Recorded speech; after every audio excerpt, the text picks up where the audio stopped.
South ఇండియాలోనే అతి తక్కువ ధరలకి రత్నాలనందించే ఏకైక సంస్థ 6JVR.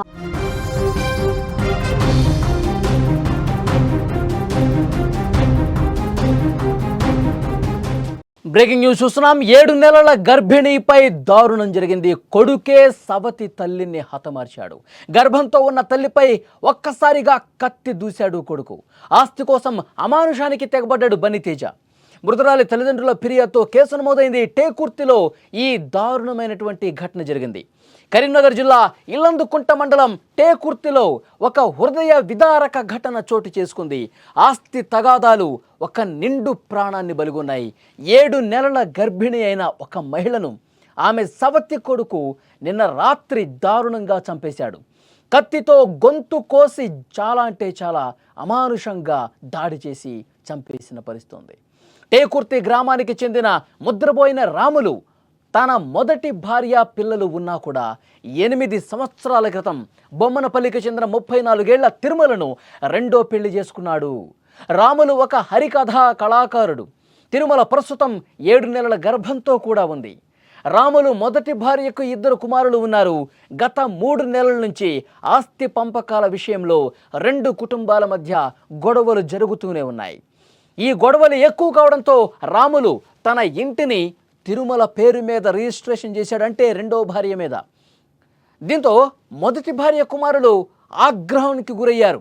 గొడవలు పడతా ఉన్నారు. మేము ఉండగా, నీకు భార్య ఉండగా, పిల్లలుండగా నువ్వు రెండో పెళ్లి చేసుకున్నావు, ఆస్తి మొత్తం ఆమెకే రాసిస్తానంటున్నావు, రాసిచ్చావు కూడా, ఇది కరెక్టేనా అంటూ వాళ్ళు ప్రశ్నించారు. గొడవలు చేస్తూ ఉన్నారు.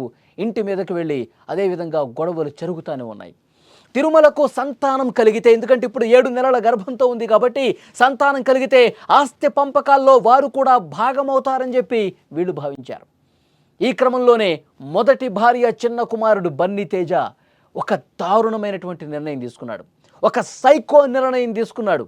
శనివారం రాత్రి ఇంట్లో ఎవరూ లేని సమయంలో తిరుమల గొంతును చాలా దారుణంగా కత్తితో కోసి వెంటనే బయటకు వచ్చి పారిపోయాడు. తీవ్ర రక్తస్రావమై తిరుమల అక్కడికక్కడే ప్రాణాలు కోల్పోయిన పరిస్థితి. ఈ విషయం పోలీసులకు తెలిసింది. వెంటనే పోలీసులు అక్కడికి చేరుకున్నారు. సిఐ లక్ష్మీనారాయణ, ఇల్లందుకుంట ఎస్ఐ క్రాంతికుమార్ ఆ ఘటనా స్థలానికి వచ్చారు. మృతదేహాన్ని పరిశీలించి వాళ్ళు కేసు నమోదు చేశారు. బాధితురాలు తల్లిదండ్రులైన రాధమ్మ, రాజయ్యలు పోలీసులకు ఫిర్యాదు చేశారు. తమ కూతురికి రాములకు అసలు మొదటి పెళ్లి కాలేదని అబద్ధం చెప్పి ఈ విధంగా పెళ్లి చేసుకున్నాడంటూ తిరుమల తల్లి వాపోతోంది. ఇప్పుడు అసలు పెళ్ళే కాలేదు అని చెప్పి మాయమాటలు చెప్పి ఈ వివాహం చేసుకున్నాడు. ఆ తర్వాత మాకు తెలిసింది పెళ్ళయింది, 2 పిల్లలు ఉన్నారని కూడా మాకు ఆ తర్వాత తెలిసింది, నమ్మక ద్రోహం చేశాడు అని తిరుమల తల్లి వాపోతోంది. కన్నీళ్లు పెట్టుకుంటోంది. కూతురుని కోల్పోయింది కదా. కూతురు 7 నెలల గర్భవతి, చనిపోయింది. చాలా బాధ కలిగించే విషయం. వివాహ సమయంలో 10 లక్షల కట్నం తీసుకున్నాడంటే 7 తులాల బంగారం కూడా కానుగ్గా ఇచ్చామని ఆ తల్లి చెప్తోంది. తిరుమల తల్లిదండ్రుల ఆరోపణల నేపథ్యంలో పోలీసులు ఈ కోణంలో దర్యాప్తు చేస్తున్నారు. నిందితుడి కోసం గాలింపు చర్యలు చేపట్టారు. ఎప్పుడైతే చాలా దారుణంగా కత్తితో చంపేసి వెళ్ళిపోయాడో, పారిపోయాడు, ఇంకా ఎక్కడ కనిపించట్లేదు. అంటే ఒకటే కారణం, తన తండ్రి మా అమ్మను మోసం చేశాడు, మోసం చేసి వేరే పెళ్లి చేసుకున్నాడు, వేరే పెళ్లి చేసుకుని ఆస్తి మొత్తం వాళ్ళకే ఇస్తా ఉన్నాడని చెప్పి వీళ్ళు ఒక ఆగ్రహంతో రగిలిపోయినటువంటి పరిస్థితి ఉంది. అంటే తండ్రి ఎంత దుర్మార్గమైనటువంటి ఆలోచన చేశాడు చూడండి. ఈ విధంగా సంబంధాలు పెట్టుకోవటమో, లేకపోతే మోసం చేసి రెండో పెళ్లి చేసుకోవటమో ఆఖరికి ఎలాంటి పరిస్థితులను తీసుకొస్తుంది? ప్రాణాలు తీసే స్థాయికి తీసుకెళ్తుంది, ప్రాణాలు కోల్పోయే స్థాయికి తీసుకెళ్తుంది. చాలా స్పష్టంగా అర్థమవుతుంది.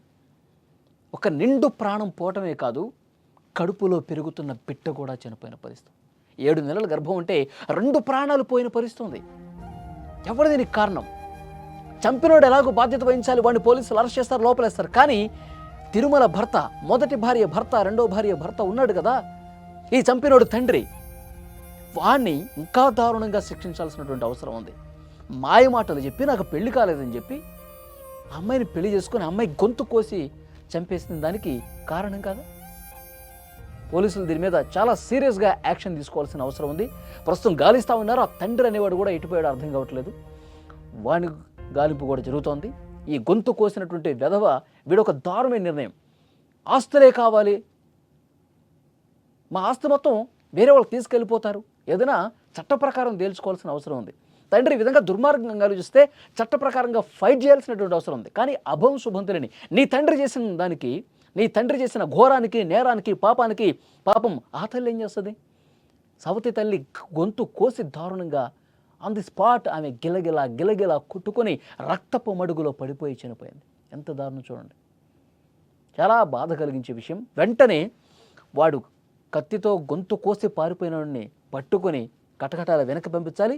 వాడి తండ్రి ఎవరైతే ఇంత దుర్మార్గంగా ఆలోచనతో 2 పెళ్ళిళ్ళు చేసుకొని ఈ నేరానికి కారకుడయ్యాడు, అతన్ని కూడా చాలా కఠినంగా శిక్షించాల్సిన అవసరం ఉంది.